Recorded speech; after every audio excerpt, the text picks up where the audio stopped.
Good day, everyone. We're now at the top of the hour for the beginning of our webinar. This webinar will be recorded today, and you'll automatically get a link to the recording. Today, our topic is developing stakeholder partnerships internally and externally for successful grants.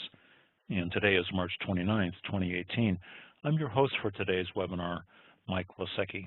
Let me take you through some of the setup and information regarding this webinar. Today, you're going to be in listen-only mode using your computer or phone. And there's a question window. It's called the Q&A window on the right-hand side of your screen. Please use that to type in chat type of questions for our panelists. And if you look at your name, if you scan to the right, there's a little hand icon there. Later on, when we come to the Q&A period, you can raise your hand, and we'll go ahead and open an audio channel to you if you choose to ask a live question. Now, this webinar is brought to you by the Center's Collaborative for Technical Assistance with additional support by the ATE Center's Collaborative Impact Project. What is this CCTA thing? Well, it's led by a number of centers, the National Center for Convergence Technology at Collin College, the SCATE Center at Florence Darlington, the Florida ATE Center, they're called FLATE at Hillsborough in the Tampa area, and the BioLink Next Generation National ATE Center out at the City College of San Francisco. So thank you, centers, for being part of this. The purpose of the CCTA was originally to respond to requests from the Department of Labor. Now, the Labor contacted the NSF and they said, you know, there's a lot of experience that exists within that ATE community. Could we work out a deal where we could create a mechanism to share that experience? So the answer was yes. The NSF took the lead. And the activities that we do are relevant for not only those Department of Labor grants, the NSF grants, but all types of workforce-oriented programs in general. We deliver topical webinars like this one, as you see, and also we can arrange for convenings, which will happen. We'll talk about that later at the end of the webinar. And we've documented best practices on the CCTA website. There's a series of best practices publications that you can refer to. Now let's begin today. I'm going to ask Christina to have you tell us a little bit about yourself by the poll. So you can see it now open in the right-hand side of your screen. So go ahead and click on it. The question is, what is your affiliation? Are you involved with an NSF grant, a Department of Labor grant, both of them, or neither? So let's just take a minute. You probably know the answer to this one. Okay, Christine, I think you can go ahead and close that brief poll. We'll take it just a moment to, don't forget to hit submit on your things. I got a little prompt on my own screen here. Submit on the lower right once you've responded to the poll. Christina, let's go ahead and close the poll. I know it takes a moment to do that, and we'll take a look at the results from this. And folks, you can see on the screen, at least I can see on my screen here, that those involved with the NSF grant are about 37%. You can see it on the right-hand side there. About 20% from tech grants, 25% both, and a fair number of people, about 20%, thank you, Christina, let's close it, who are involved with neither. So that's a great distribution of interest within our audience today. Let's take us forward into the next slide. One more question. We close that first poll. Here's the second poll coming up. We use this information to get an idea of the broad impact of our webinars. Many of us listen with colleagues, sometimes a group. So are you listening by yourself? That would be none. Are you listening with 1, 2, or 3 or more people? And just go ahead and click. And please remember to submit in the lower right of that polling screen. You pretty much know the answer to this one. Okay, let's close that poll in 5, 4, 3, 2, 1. Christina, let's take a look at the answers there. There's the answers, folks. You see them, and of course, most of us are by ourselves, but quite a few that have a colleague listening with us. I think that's a good idea. We've often done that within our work group to join webinars together. Thank you, Christina. Let's go ahead and close that. Great, colleagues, here we are. One more. Viewing history, one more poll, and there's the screen. So let's read this right. We'd like to know this because it helps us plan for our future webinars. Were you here last year for this webinar with a similar title? I viewed the recorded webinar before attending today's webinar. So what's number A? Or number B, I've attended other CCTA webinars, but not this one. Or number C, I've not attended or watched the recorded webinar on today's topic. So please go ahead and choose one of those choices, and then we'll be done with the polls. Hit submit. I'll give you just a minute before I ask Christina to close that poll. Okay, waiting. Here we go. I'm going to count down, and then we'll close that poll. 5, 4, 3, 2, 1. Now the poll's closed, and you'll see the results appear in just a moment. Thank you, Christina. Here they come.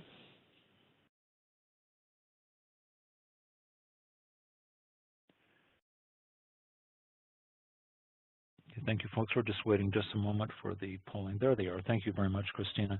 And you can see the majority of us, about 40%, have attended other CCTA webinars, but not this one. Thank you very much for that. And a fair number of our colleagues were here last year and have come back for more. It must have been really good. So thank you. Go ahead and close that, Christina. And we'll continue on into our presentation for today. Thank you. Okay, folks, here we go. My pleasure now to introduce today's presenters. I'm going to start with my colleague, Ann Beheeler, and ask her to introduce, in turn, Marilyn Barger and then Elaine Johnson. So, Ann, would you please go ahead?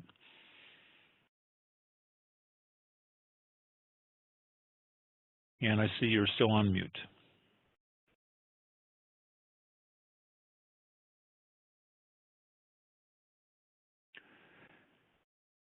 Okay, folks, we're just checking with Ann for a moment. There she is. Hi, Ann.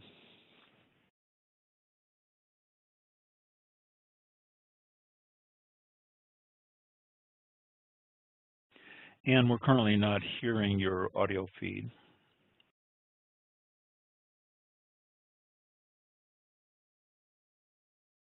I see that you've unmuted there. Folks, just hang on for a second. Did this take me off mute? Okay. Now we're in. When we did the polls, it actually closed my area that I had my mute on. So I apologize, folks. No problem. I'm delighted to introduce our presenters today. We have Elaine Johnson, who's going to go first. She's the long-term PI and Executive Director for the BioLink Center. I'm then going to talk to you about my perspective on partners. We all have different perspectives and some overlap. And then Marilyn Barger, who is the PI for the Florida ATE Center, which is a regional center in Florida, will talk to you as well. I know that there are many who registered for this seminar who potentially could not attend. This is just right before a holiday weekend in much of the country. So they will be receiving the recording of this webinar as well. And I would really encourage you, like Mike said, to go ahead and share the recording link with any of your colleagues who might benefit, because I think that creating stakeholder partnerships is one of the most important things we can do in our grant proposals. Elaine, would you like to begin? I'd love to begin, and I'm really excited to be here, Ann. Can you hear me okay? Good. The BioLink National Center is celebrating 20 years of funding. We began as a national ATE Center for Biotechnology and Related Life Sciences, went to a resource center for some years, and then made the case that the industry had changed so much that we applied again and were awarded a national center. Of course, this would have been impossible without the partners that we developed over the years. And now we have 112 programs across the country for biotechnology at community colleges that have their own internal partners, their external partners, and are a part of a whole. The value of building partnerships has been well documented, both by our center and NSF at large with the other ATE centers and projects.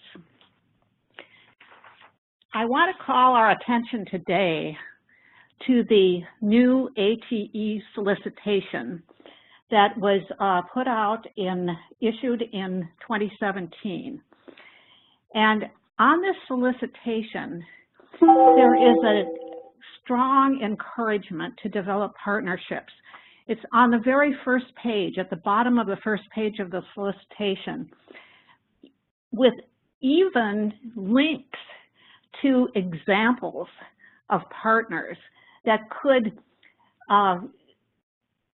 impact technician education, such as the National Institute of Standards and Technology Manufacturing Extension Partnerships, Manufacturing USA Institutes, NSF Industry, University Cooperative Research Programs.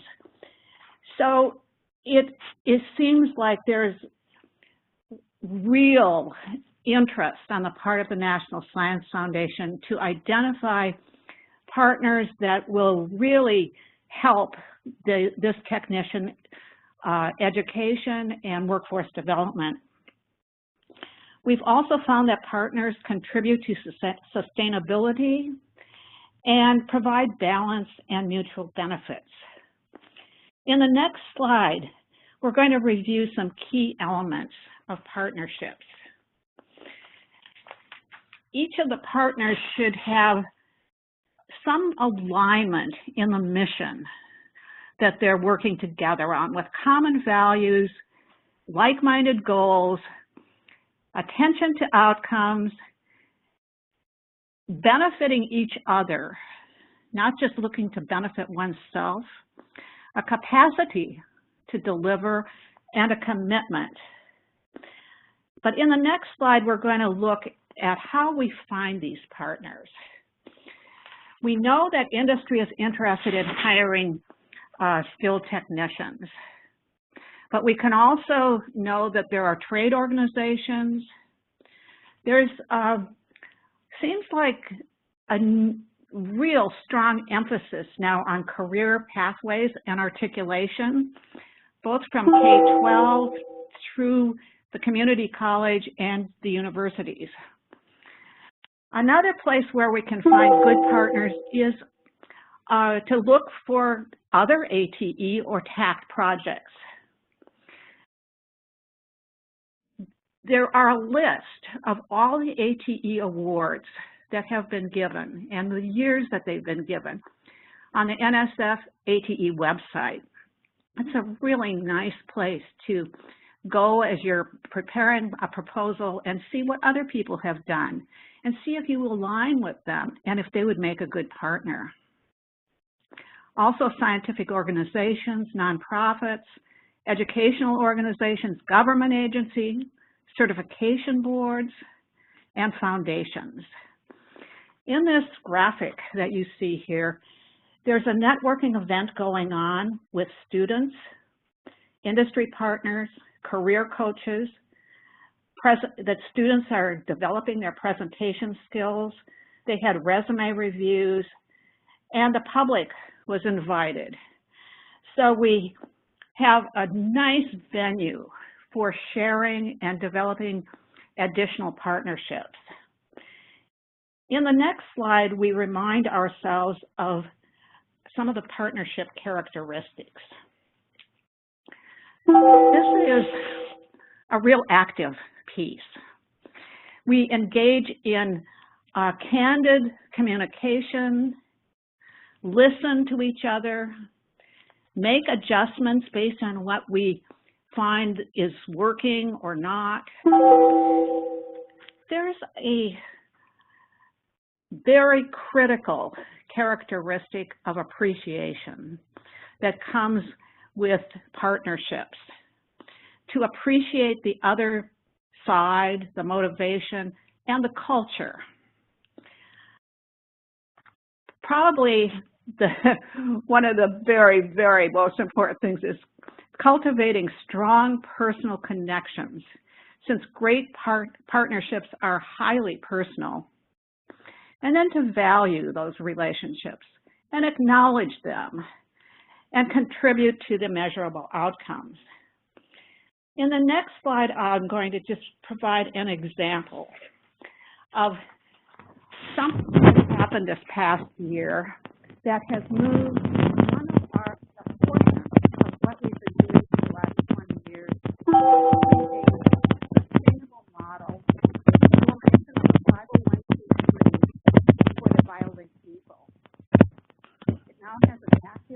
Excuse me, Elaine. Our audio has degraded there a little bit. Did your audio system change there for a moment? Didn't. Oh, there you go. That's better. Thank you. Okay. I don't know what happened. Anyway, we've got a 501c3 for this depot now, and you see some happy people here. The people in this picture are educators that are receiving donated equipment from the biotech industry. And not only are we providing the teachers with a benefit, but we're providing the industry with a benefit and keeping these equipment and supplies out of the landfill. In 2017, we gave away about $900,000 worth of equipment and supplies to local educators and had volunteers hours of 856 volunteer hours with 333 educators and 25,000 students that were served. Thanks to our partners. And now Ann Beheeler. Thank you so much, Elaine. Thank you. I really appreciate that you covered a few things that I'm not doing or not covering in mine. So hopefully everybody on this call will benefit from the variety of points of view, if you will, on stakeholders. I appreciate that very much. Our work is part of the Regional National Science Foundation Center for IT and Communications. We started as a regional in 2004 to address the downturn in IT enrollments and also in the IT industry at the time. We've been funded continually since that time, when we are now on our first renewal for a national center. The underlying part of our grant is that we are entirely employer-led, or at least co-led. We ask our business and industry leadership team to be heavily involved with us, the main 8 partners, and we have 64 other institutions in our community of practice. We also have strong administrative support from our college, and those are all very important. Even if you don't have a broad list of partners involved, all of those do need to be involved. Next slide, please. Okay, the WIFM. WIFM is the underlying basis of all the partnerships and stakeholder relations that we have. It's what's in it for me. Strong partners need to be able to not only help with the work, they need to be able to benefit from the work in some way. We use the WIFM principle for everybody, but we don't expect all of the partners to share exactly the same WIFM. Maybe one person on our built team might want to be on the team to help us, but also secondarily to meet with some of the other people on the team and further their own job prospects. Obviously, a community college that wants to be involved with us wouldn't be involved for exactly the same reason that some of the maybe community-based organizations would be involved with us. In any event, the WIFMs are not the same, but it's essential that the WIFM get identified on both sides. Be very clear on what you want your partners to do, how much time it's going to take, whether or not you're going to give them money to do it, or whether they do it because it's in their best interest. And then it's also extremely important to reassess each partner's WIFM regularly. We find especially when leaders of organizations change, the WIFM needs to change too, lest that group become less involved. Next slide, please. It's high touch. You cannot do this with email alone. You can use email, but email can't be the only way. And when you contact someone, you need to be clear on what you want them to do, why the work matters, what's your vision for the project, what do you want each partner to do, what do you want them to do, and what do you think initially the benefits for each partner will be. It's very important that you have this very clear in your own mind before you talk to them, and then be willing to adjust based on what they see. And it's selling. I realize that many of us in technical fields went into those technical fields because we did not want to be extremely social, but it ultimately results in selling your vision, selling your ideas. It's also important to look at the project from others' points of view. You know, what are they going to get out of it? Why would I want to be involved if I were in a partner college? Or why would I want to be involved if I was being asked to be a partner on the employer side? The initial contact needs to be face-to-face or on a live phone call, not email. However, there is one other thing that I did not put in here. It is appropriate to send printed letters that are hand-addressed, and I'm going to say hand-addressed. That's extremely important for them to be hand-addressed, and also hand-stamped, and then follow up with phone calls to verify their RSVPs. Sometimes if you're working with a large group of people, you may have to make the initial contact via mail, but even then, don't make it a mass mail that goes through the postage machine and is electronically addressed. Make it hand-stamped and hand-addressed. I think that is really kind of strange, but that's the feedback we've gotten from some of our stakeholders. They actually open our letters when they're hand-addressed and hand-stamped. Next slide.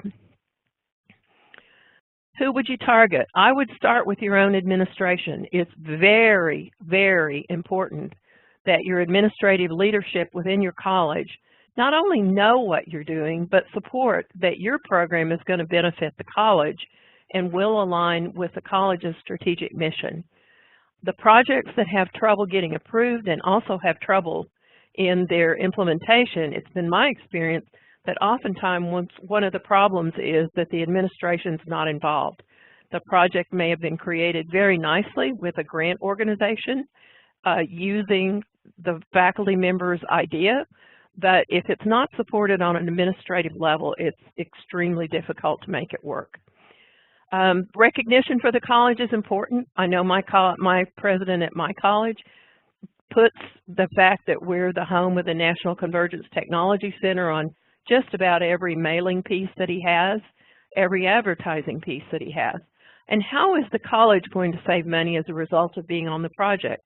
My example of that is by using the project, we oftentimes can create curriculum or processes and share the wealth among the colleges, or at least share the cost among the colleges and the grant. Usually it's just the grant that's going to fund most of it.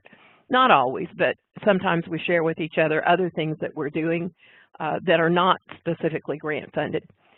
It's always easier to take something and modify it to fit your needs exactly. It's much less costly as well. The other colleges as partners, those are similar to selling your own college on the benefit, as well as characterizing the amount of work.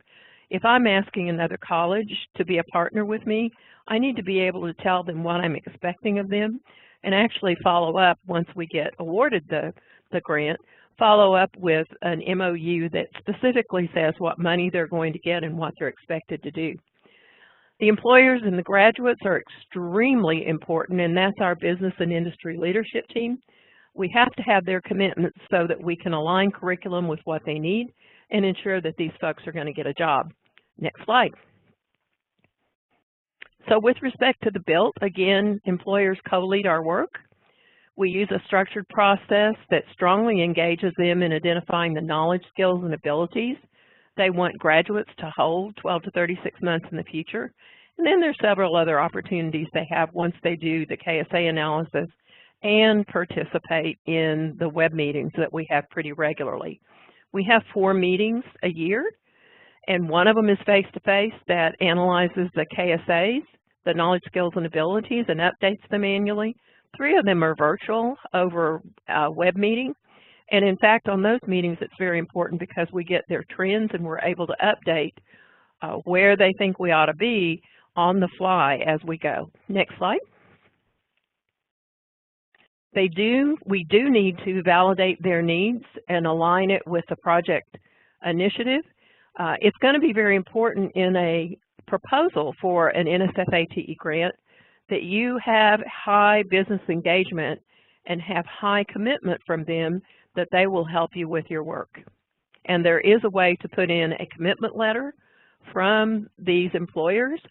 Remember, too, that what is in the solicitation from NSF, Whatever is said there trumps anything that might be in the PAPPG that we talked about last month. The PAPPG pertains to all of the grants in all of the programs, and the solicitation for ATE actually trumps that. And it says that you can have not support letters, but you can have commitment letters. Next slide. I'm really proud to introduce Marilyn Barger from Florida ATE Center for her to give us her vision on stakeholder partnerships. Thank you, Marilyn. You are on mute.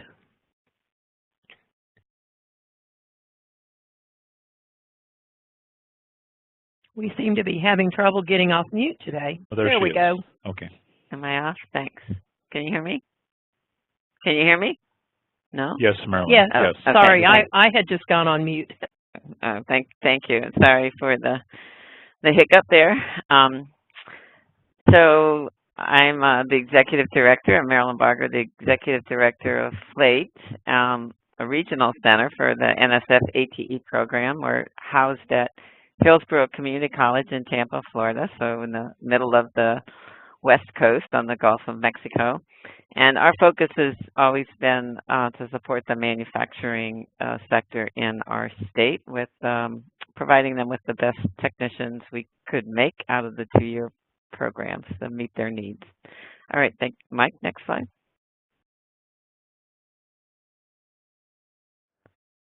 So similar to the other centers, we work in supporting those academic programs, and FLATE early on chose the industry model for both our evaluation and our organizational structure, and that's the sterling process for us.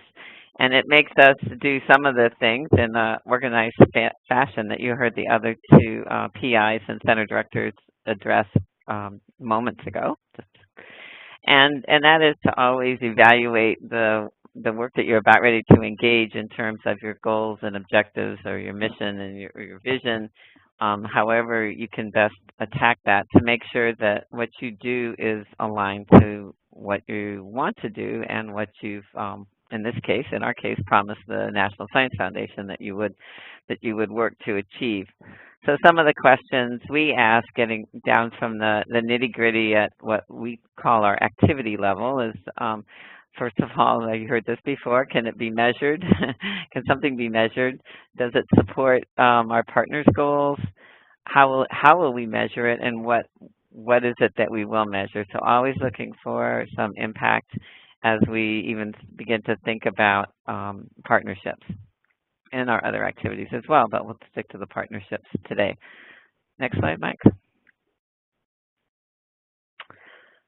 So I think we've heard some of this just in different words from the other two speakers, but again, it's really important to have some good brainstorming and thinking about what it is you want from your partners before you get to them, and different ways to strategize for that would be to just maybe ask these particular questions.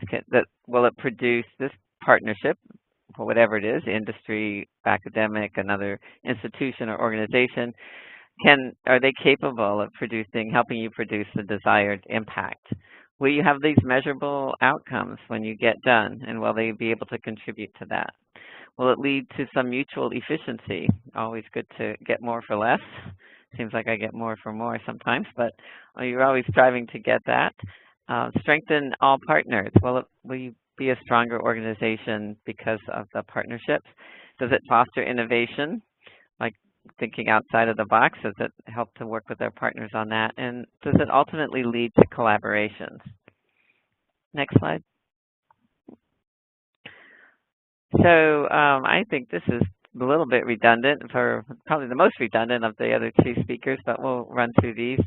Go to your potential partners with a clear and concise rationale for why you're there and what it is you want to do. The face-to-face part is ultimately important. Provide something tangible for them. Let them, learn who you are, what you're about, what you want to do and to understand your own passion for what you're about to engage in. It's really important to listen and learn from them, that what they're interested in, what their concerns are, what their goals are. And this is, you heard Ann talk about this as a WIFM. Communicate with them and don't just talk at them, listen and respond to what they have to say. Suggest positive outcomes for all to get thinking down the right track. Be prepared with alternative ideas if they aren't really interested in your first approach, and follow up the conversations and maintain that contact. Next slide, Mike.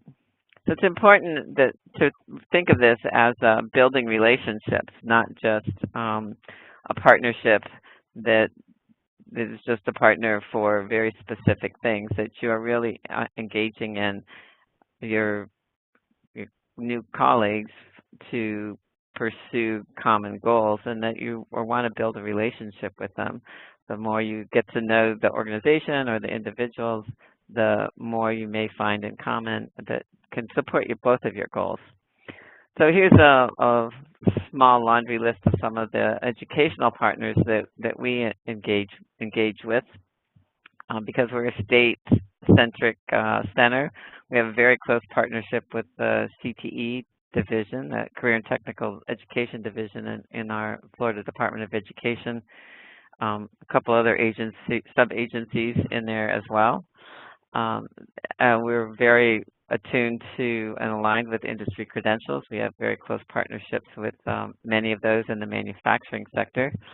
Our educational institutions, our educational organizations, which is our ET Forum, and of course our industry folks who help us with directly with curriculum, and just a variety of people. Our equipment vendors, like Elaine talked about, equipment and manufacturers donating equipment. We do some of that through our vendors and manufacturers as well. Thank you, Mike. Next slide.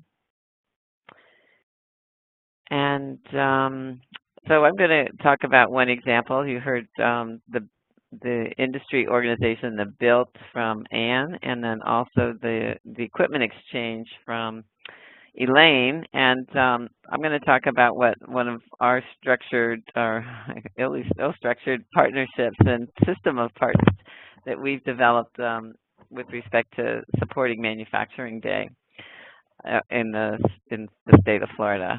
So we've developed a structure to engage people around this October month to produce, to host tours, student tours in manufacturing facilities around the state sometime in October every year. So that's, Florida's a big state, both geographically and population-wise, and for a statewide center, it was a big task for us to undertake. So we depended a lot on our partners around the state in different regions to work with their own partners and at a different level, at the very local level, to pull this off. So you'll see some of those engaged organizations and individuals in the table below. Nothing that we didn't hear before. So I'll move on, Mike. So for this activity, we identified very particular kind of regional organizers or coordinators that worked with the individual schools in their areas and the industry in their area or industry organizations in their area. And so we had information flowing down, from us, and resources flowing down from FLATE, as well as going and information coming back to us, results of the activities and the tours during and after the events, and also during the setup process as well. So we did that with a number of tools we developed to support this activity statewide. And I think the important feature here is that it's we depended on our immediate partners to use their own partnerships, many of whom we didn't know, to pull off this kind of activity. And so our success is in this little chart over here, but it's also on our webpage. We've now grown over 5 years to hosting or being able to host over 5,000 students in industry facilities during the month of October across the state. And then there's some other statistics there, the number of tours. We've worked hard to engage more and more parents and chaperones. This year we particularly engaged Hurricane Irma. She came on the tour day, brought a lot of water instead of a lot of students into a lot of facilities. But we managed to recover and still get our 5,000 students in facilities before Christmas. Some of those were delayed, of course. All right, Mike, next slide. So I'd like to just spend a minute talking about what I see as the difference between a partner and a collaborator. So, we've talked about partners today. A partner, I would think, implies this formal kind of relationship with very specific tasks or agreed outcomes. So a particular activity, maybe a MOU is involved, those kinds of things. And it may only be temporary and mutually beneficial when the event or the activity is over. There may be no need for the partnership. But a collaborator is someone that you find that usually comes out of a partnership that you have a really deeper connection with. And it turns out that eventually you get to the bottom line here. You don't always expect a reciprocity. So you may ask them for help in a project that may not benefit them at that particular time, or vice versa. And that's kind of a nice place to grow to. So there's people and organizations you can reach out to when you have a need that may not really fit their needs, but because you have a lot of other activities and similar goals and visions that you can rely on them to do that, and they know they can rely on you to support something that may not quite fit your mission, where there's not quite so much overlap. So I think that's a kind of an important way to go. And lastly, I want to emphasize the fact that this is really an important part for a NSF ATE project.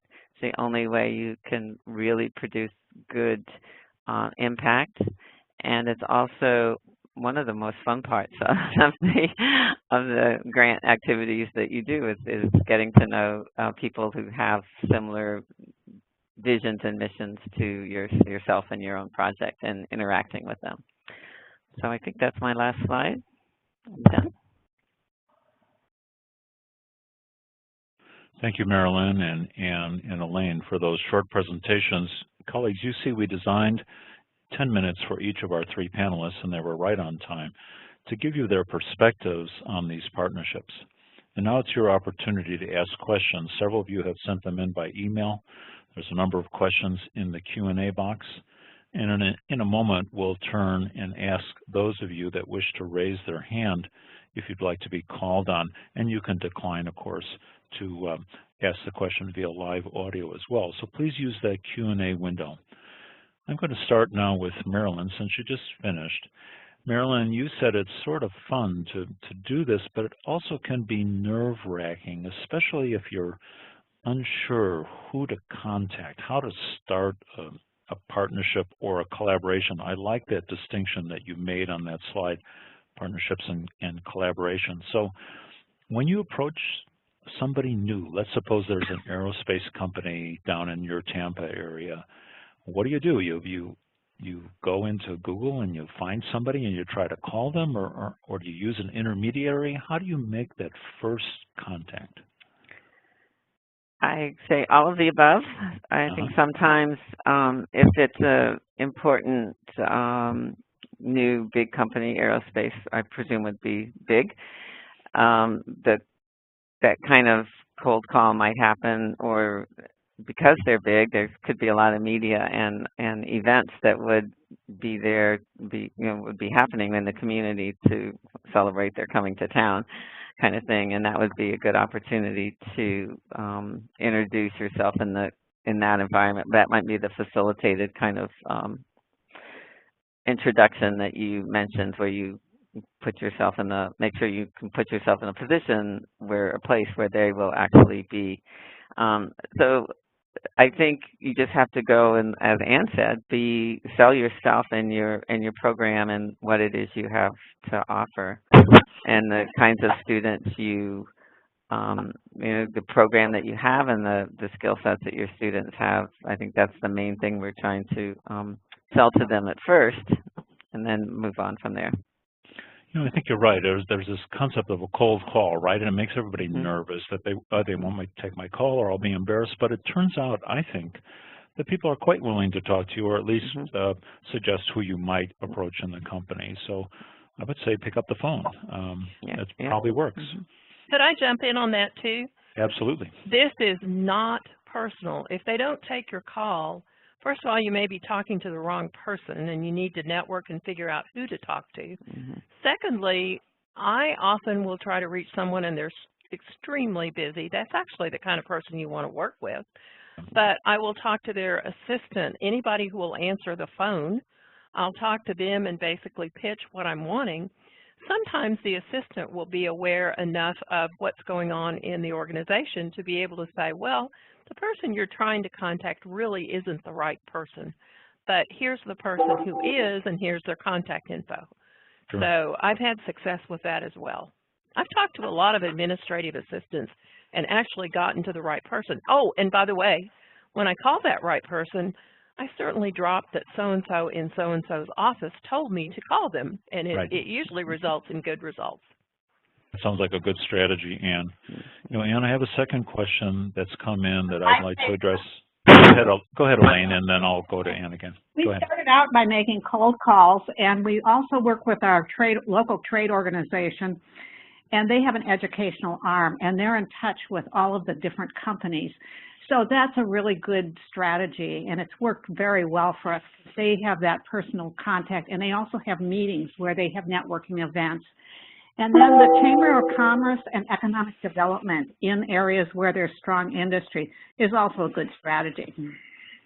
So you use that intermediary approach to make an introduction. That's a good idea, Elaine. And then we use our former students. Now that they've worked there for a long time, or that we've got enough people that have worked for a long time, they're really good contacts as well. Excellent idea. Thank you. Let me turn now to a different type of question, back to Ann. Ann, there's a number of people whose role at the college is grant development or sponsored research office, or sponsored research officers, for example. So you can imagine their question is, how can they work with their PIs, with their faculty, to help them develop these approaches? Can they suggest questions to ask of partners? In other words, sure. Here, what's a SRO to do? I guess that's the question here. Well, first of all, I would share broadly and meet with the faculty regularly. Sometimes I've been allowed to present to an entire group at the convocation. I just did that recently, actually, in Pennsylvania, and helping them to build the built relationship for all of their career and technical programs, which was really kind of cool. Anyway, you certainly can be a connector, and in fact, the grants office, I don't mean to discount the grants office. You got to be in one with the project. The grants office needs to agree that it's okay. For sure, not only okay, a good project, but I did want to point out that it's important to have the line management for the faculty also involved so that they know what's going on. So yes, share, meet with the faculty, maybe even suggest that they look at the webinar from last year. We had a separate Q&A session last year also that's recorded, and then have them listen to this one. And I'll say again, this is the day before a holiday for many, and I'm having difficulty contacting faculty mostly anywhere. I suspect they're already on break. That's certainly true. But let's push this SRO point of view a little bit further. Remember, in the grant, they want to evidence this partnership, so it comes through in the grant application. That's the second part. Now, I know all three of you addressed this at some level, but what would you say is one of the most effective ways of evidencing a partnership in a grant proposal? What we do is we hold a meeting of, well, for example, the BILT. If they don't have an active engaged business team, we hold a formative meeting of the business and industry leadership team, collect minutes, and still try to get a commitment letter from that group, which says we're going to go forward and help with this. We get commitment letters from the other college partners as well. Any CBOs that are involved, you know, some of our students really need extra social help, financial help to be able to go to school. So we actually work with those as well, in associations as well. The Chambers of Commerce meetings are important. Document those, maybe get letters of commitment from them. When you're going in for the first grant, it's really important to show evidence that you've made contacts with people as opposed to just saying we're going to. Yes, good point. Let me ask Marilyn to amplify that. Marilyn, you've worked with getting letters of commitment. I think it's important to avoid an I love you letter, isn't it? Oh. Well, not if they're writing to me, but okay. Yes, it's definitely important, and they would call those, what is it, that they have a different name for that, letters of support. Letters. That right. We think you're the best thing since sliced bread, and that that would be great if you got this project kind of letters. So they do need to be specific as to what they're committing to, and it may not have to have a numeric number in it, like I'll hire 3 interns or that kind of thing, but that they will participate in the advisory of the curriculum, and that they will engage interns and whatever else you might want them to have come to visit your school or provide curriculum support, but some very specific items where they will participate. That's very important. We've used, in the letter mode, we've found it useful after we got started to have one letter that a number of the similar organizations or members of an organization sign the same letter. So we did that with our college partners in the early stage when we had a number that we could manage on one sheet of paper. That became more challenging as we had more schools that were engaged with us. But so we had a letter with 10 of our college partners signing that this was an important collaborative that they were engaging in, and we had more work to do. We had work to do that they wanted to support in the curriculum area and specifically. And similarly from industry, as a national center, we have a national visiting committee, and we've used them as the whole committee to sign a letter of commitment to continue in that activity in a sequential, subsequent funding grant. So I think there's all kinds of ways to do that. You just want to make sure that they say something specific that they'll do, and you don't want them all to necessarily be saying that they're going to do the exact same things.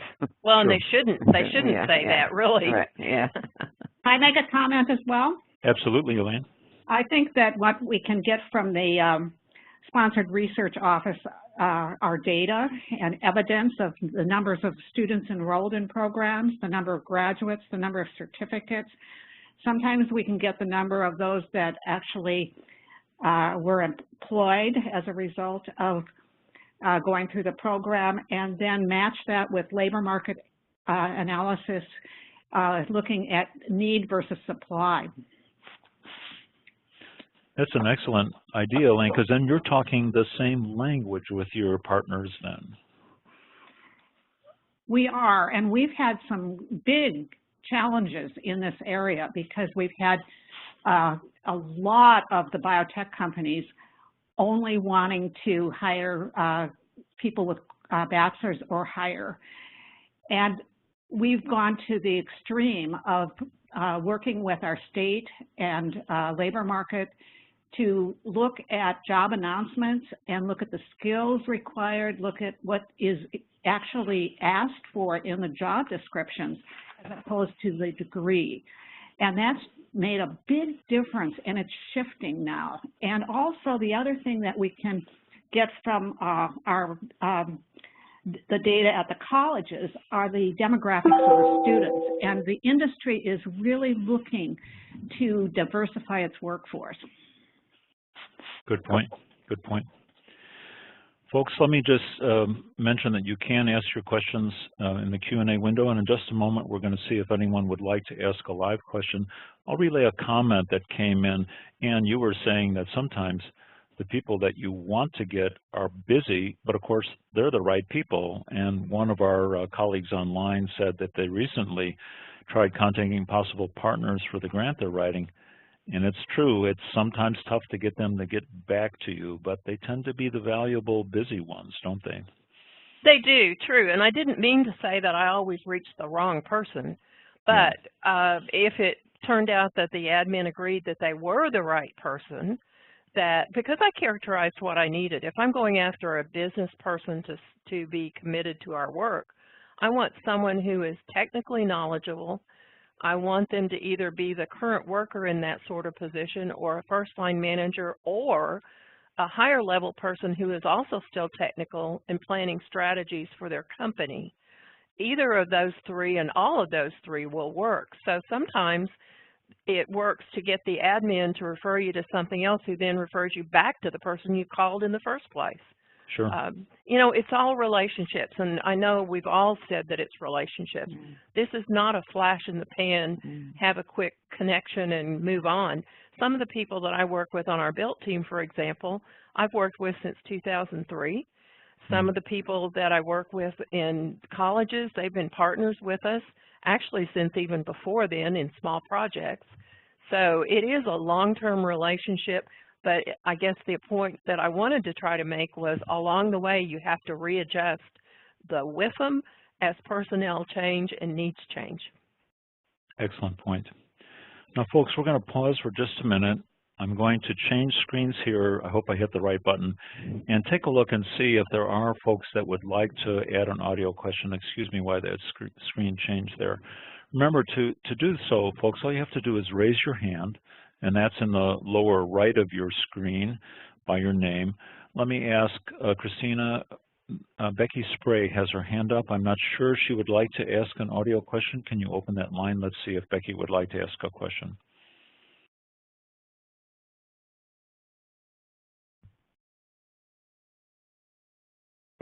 She's actually not connected through phone. So oh, I see. You're correct. Her. Okay, thank you. So that's just an example of how this might work, folks. If you are connected through phone and you would like to raise your hand, or Christina, can you also connect via a computer microphone? Yes. Okay.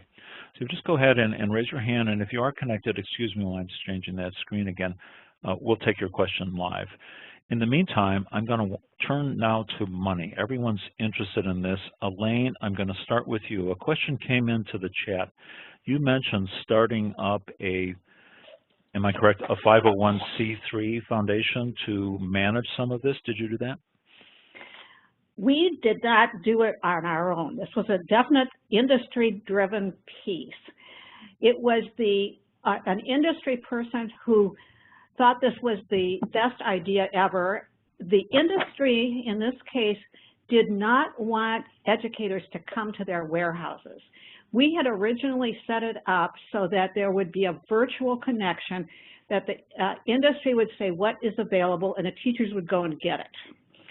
We were encouraged highly to have a distribution center, which we then developed, and it grew. And it grew and it grew to the point where one of our industry partners actually got pro bono legal advice to start a 501c3. Our active board contributes actual money to this, but we have also written small grants. Not so small, actually. We've gotten like $60,000 from one company and close to that from an environmental group that doesn't want the equipment in the landfill. So it's been a process, and a long one, but a good one. And now we're at the it was just this year, the 501c3 was actually established. So and it's extremely exciting. And the educators are overwhelmed with the caring of the industry, and then they get to meet people there too, and pretty soon they've become their own group and they support each other. Very interesting comment. So in your case, it was the industry that pushed this 501c3. And let me turn to you, because the question from our colleagues is, has a college, to your knowledge, the college itself, spun off, so to speak, a 501c3 in order to manage these relationships? Are you aware of any of that done that? The only other one I know of for sure, and I've considered doing it, I haven't had bandwidth to think about working with industry to do it, but the only other one I know about is SCATE, the South Carolina ATE Yes. Center, and we don't have anybody on the call today who I don't think we do. Elaine Kraft is in charge of that one. And that one, the MATE Center has one also. Excuse me, it's Maryland has a spun off in their own 501c3, the MATE in Monterey, right? Yeah, and typically it wouldn't be a project. It certainly wouldn't be for a first project. Right. So there's some thoughts there. Sometimes a college worries that if many colleges have their own foundations, they don't want to create confusion in the eyes of potential donors. I know there's a lot of swirling issues around that. So I don't think there's an easy answer here, but it did come up, and I wanted to forward that question. I thought Elaine's answer about the industry-driven was particularly interesting. I make one more comment? Yes.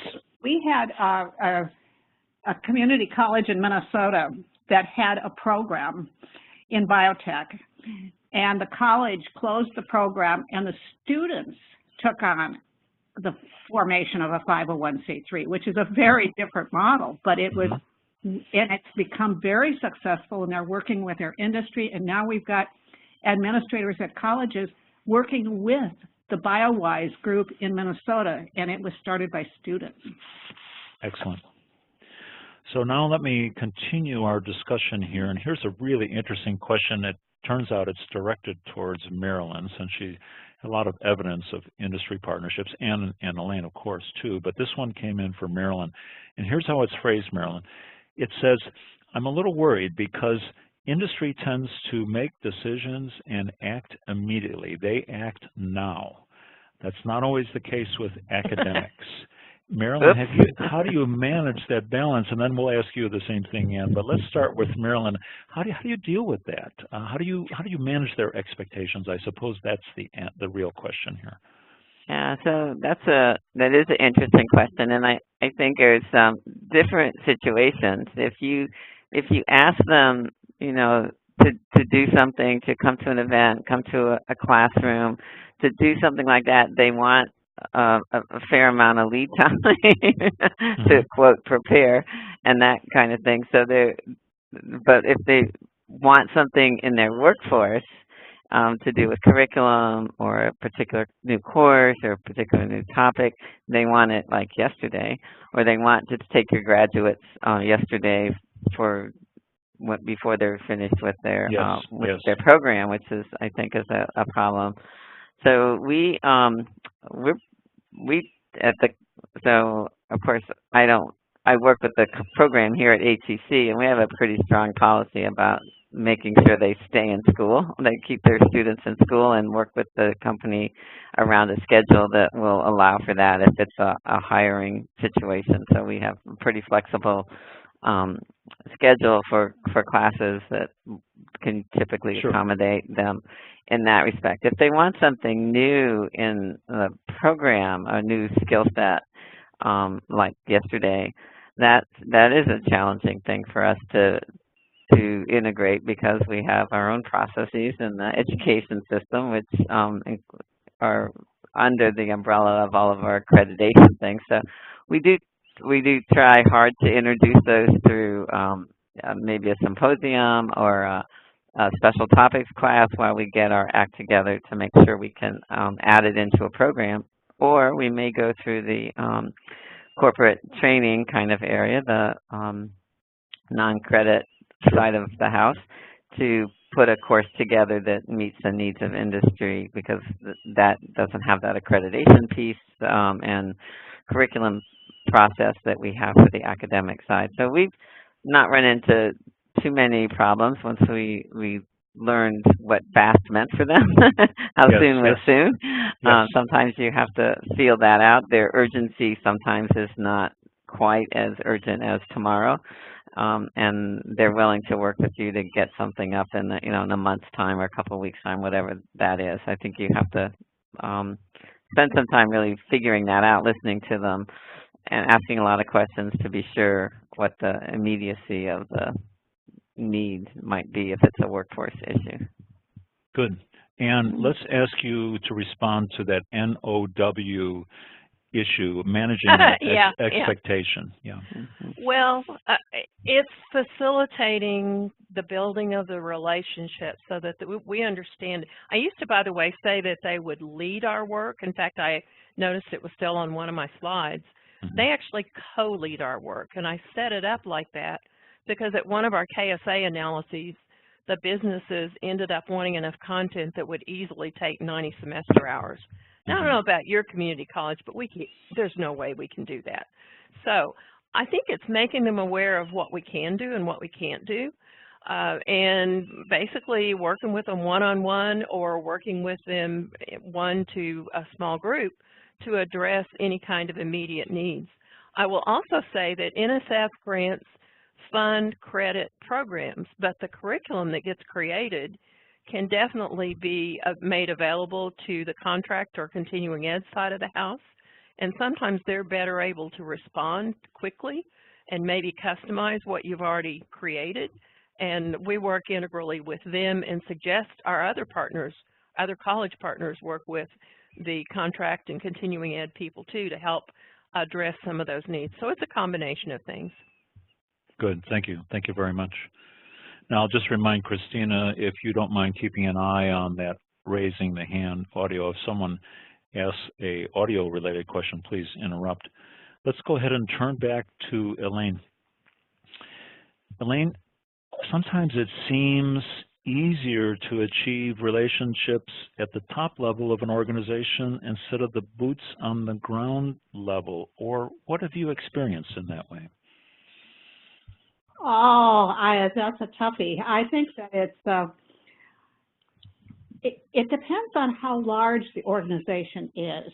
I'd say if it's a smaller company, then we've had really good luck with the CEO getting commitment. On the other hand, with some of the big major companies, it has been more of the middle group, and sometimes we have to work through the hiring agencies rather than the company themselves. So there are different approaches to this, and this whole idea of building that relationship. Once it's established, then we can continue to go back. And also, I have to emphasize one more time the value of our own graduates. And at first, the industry was really made up of a lot of young people. And until they had their own children and saw what was going on in the schools and the importance of science and math education, STEM education in general, they didn't realize how critical the educational piece was. So there's been different things, and sometimes it's come from relocation. We had an example of United Airline workers being laid off after 9/11, and Genentech, these were the perfect people to work in the manufacturing, biomanufacturing area at Genentech. And it was funded by a Department of Labor grant working with Skyline College, and these people came in as a cohort. They were mature, they had been in a regulated environment, they were used to being around equipment, and they were wonderful. And the company loved them. Then they wanted to use that same model to continue. And it was like, don't you get it? This is an open access community college. We don't always cohorts of people that already have their houses, they're established, and Sure. they were all laid off together. So there's different ways where we begin a relationship, but then we had, but that example, even though it wasn't going to work and continue the same way, it established a relationship that is still ongoing with the manufacturing sector at that large company. Very good response, Elaine. Colleagues, in the interest of time, I want to let you know that we have 10 minutes left for our questions. We're now going to turn to one that several people have asked and has to do with the college leadership's role. And Ann, I'm going to start with you on this one, and let me phrase it like this. Does your president get involved? Does he or she have breakfast roundtables or president lunches or business roundtables that evidence the high level of commitment from a college, or are you on your own? I'm painting that black and white, but is there a strong role from you, from your college leadership, in establishing these partnerships, the presidential level? Okay, we're a huge college. I'm going to answer that you can't ask black and white. Okay. In my college, my president supports our work strongly. We had a change in presidency about 2 years ago, and it took a while for him to realize where we fit and what we brought to the college. Sure. But he strongly supports what we do. He has an EVP. The executive vice president actually used to be my boss and was promoted. She gets involved and helps me, as does my vice president provost. They get involved. My vice president provost attends every business and industry leadership team meeting. He also attends many of our other meetings that we have. So he's involved, and sometimes we'll actually suggest we go ahead and call some of those meetings. It's very important, very, very important that they be kept informed about what happens in your grant, what you're doing, why you're doing it, and so that they know how to basically find a hook so that they can help. It's also very important, though, for smaller colleges to go with the flow and what you can do.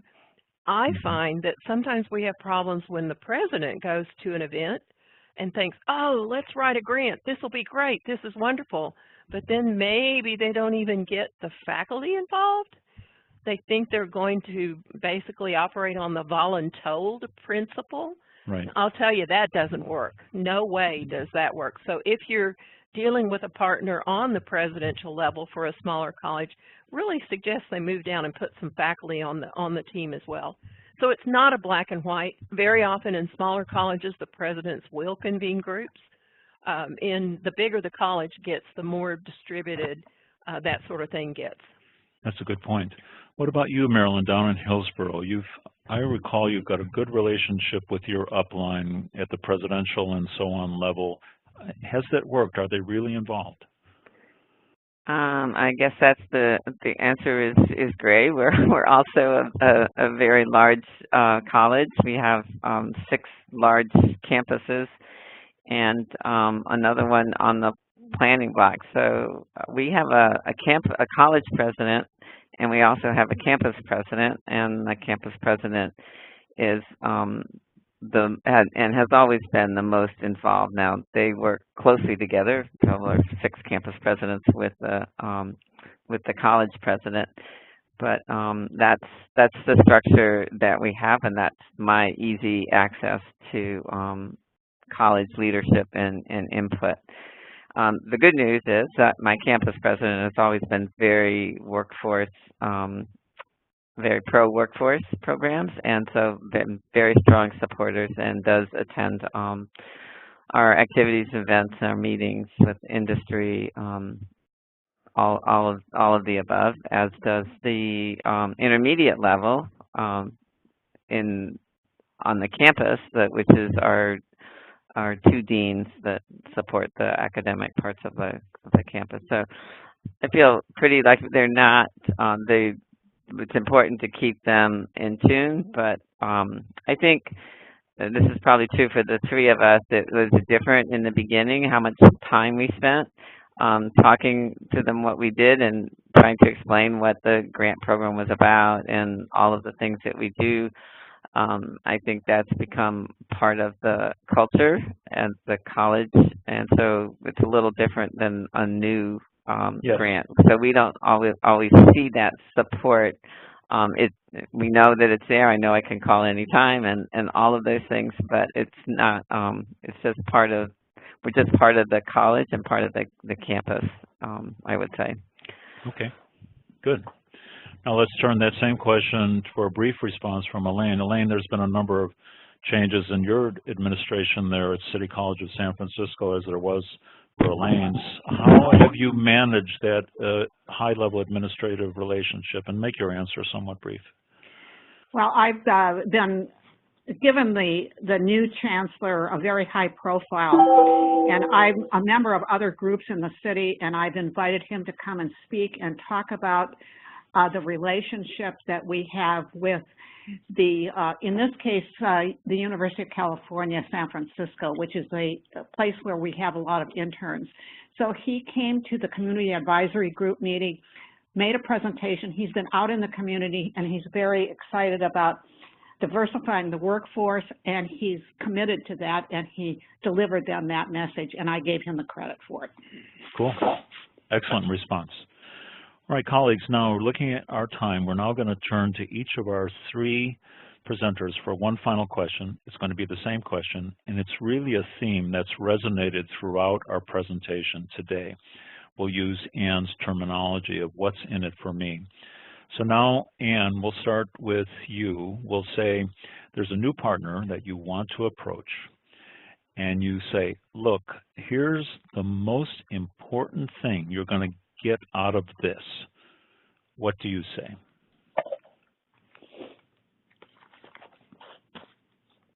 You're on mute, Ann. Yeah, I thought. Okay, I don't say it that way. When I approach the partner, I initially couch the meeting or the discussion from the standpoint of, I want us to mutually explore if it makes sense for you to be involved in my project or my center or whatever. I pitch what the thing is going to do because they care what's the ultimate good idea. And I'll underscore, this is not the webinar to talk about it on necessarily, but every project or center grant has to have a really good idea or ideas.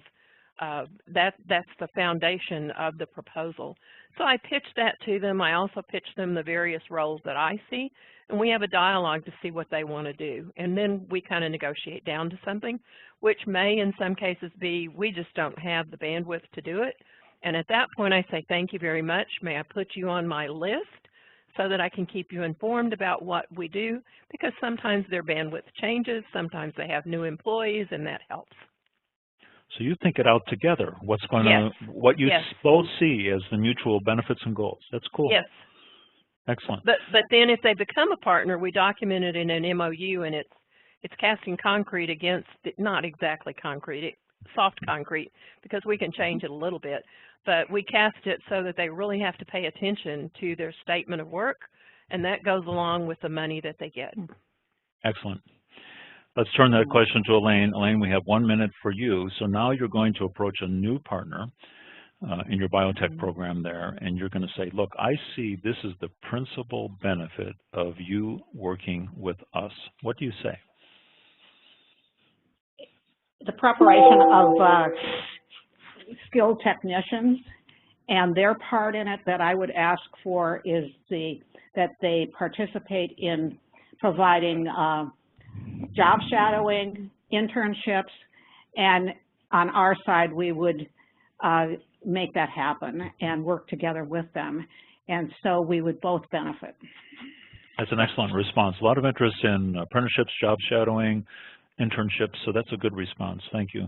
Marilyn, we'll turn to you finally for that same question. You're approaching that same new aerospace company. You say, look, you want to work with us because? Well, I'll defer to more of Anne's approach, because I try to do a lot of homework beforehand about the company and the kinds of activities that kind of relate to what we do, so workforce or maybe it's community outreach areas, to make sure that I understand where some of their sweet spots are. And I would start with the quickie overview of all the things that we do and the supporting that workforce, technician workforce. But I would end up trying to spend more time listening and remembering what I read about and when I was researching them, and try to find myself identify where they really want to get engaged, because not all of our partners are engaged in curriculum or even in internships because of the nature of their business, but they are very engaged in outreach and promoting career pathways. And so I don't like to leave that part out. So I try to spend a lot of time listening to them first and then using them as a first point where they have their passion or their company vision. I can't think of a better way to wrap up this webinar by referring to those three responses of how you really sit down and think together what this relationship is going to give you and come to an agreement. I just think that's a great idea. Thank you, colleagues. Thank you, presenters today, for all of your input. Folks, we're now towards the end of our webinar. Before I talk about the next webinar, I want to remind you that when you exit today, the system, the WebEx system, will automatically present you with a very brief survey. Please click on those radio buttons and give us your feedback. Remember, join us for webinars coming up, the one on Thursday, April 19th at 3 p.m. Eastern. As you can see, we're going to have Dr. Celeste Carter, the lead program officer from the NSF's ATE program, and of course our colleague Ann Beheeler today. They're going to be talking about what it really makes to make that proposal competitive, to get it over the funding line, and to really get things happening there. So you'll have an opportunity to hear from those experts. Take a look at the bottom of that screen, and you can see our upcoming webinars, atecenters.org/CCTA for the centers, Centers Collaborative for Technical Assistance. So go ahead, right to that link. Colleague, one opportunity left for you today is to join us in Miami on July 20. Oh, those dates aren't quite right. I'm sorry that I might have made a mistake there. I believe it's 23 through 26. But if you check out the website, we'll get that correct. And during that event, there's going to be a convening that's focused on DOL and NSF grantees that you can see on the exact dates there. Those dates aren't correct, but we'll make sure that we get those out, make sure we get those and the corrections to you. So look forward to that.